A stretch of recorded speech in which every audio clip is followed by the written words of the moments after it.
what's up guys? Welcome back sa panibagong vlog na naman at ngayong araw. Nandito ako ngayon sa 1000 step, Alfonsolista, Ifugao. Kung saan nga guys, malaki yung pinagbago nito simula nung nagsarado siya dahil na rin sa dumadaming kaso ng COVID-19 sa bayan ng Alfonsolista.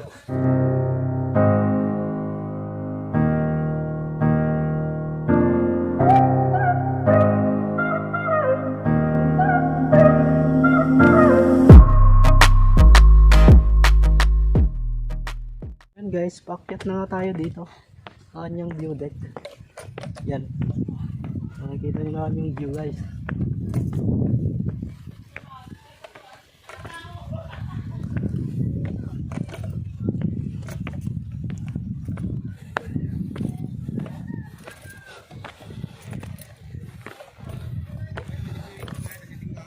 Yan, so nandito na nga ako guys.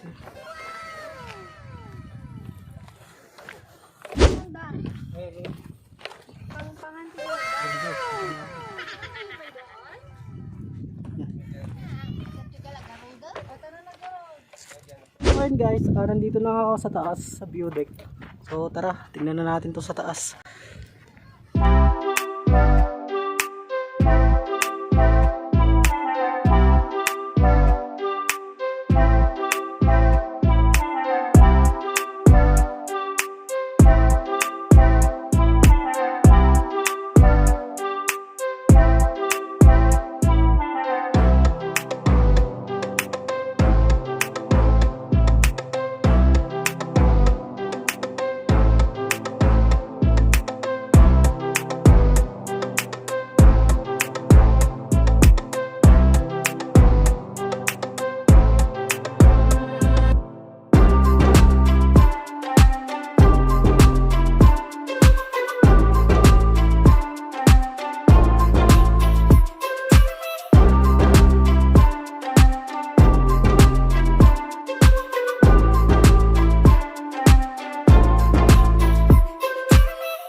Ayan guys, paakyat na tayo dito sa kanilang bagong gawang parang lighthouse.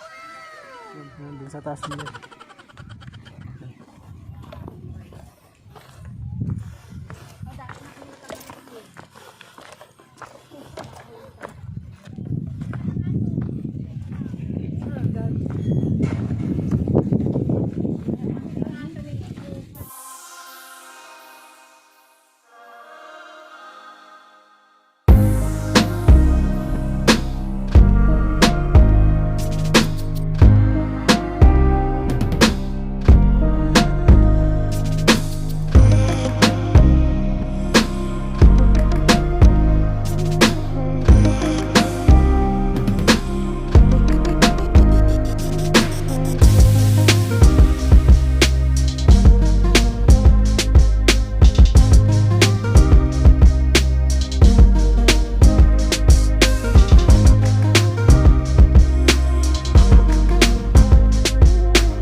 Malaki na nga pinagbago nitong 1,000 step bukod sa kailangan mo nang mag-arkila ng tricycle o sumakay ng jeep para lang makarating ka sa kanyang taas.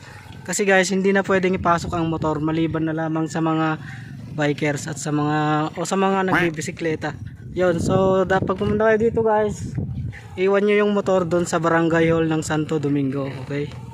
Bukod pa doon guys, kailangan mo mag-register muna at 30 pesos ang entrance ng adult at 15 pesos pag student. Okay?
So hanggang dito na lamang guys ang aking video. Sana nagustuhan nyo tong video na ito. At kung nagustuhan mo tong video na ito, huwag mo nang kalimutang i-like at i-share. Mag-subscribe ka na rin sa aking YouTube channel. Then click mo na rin yung bell para updated ka pa sa aking susunod pang mga video. So hanggang dito na lamang guys. Salamat sa panonood.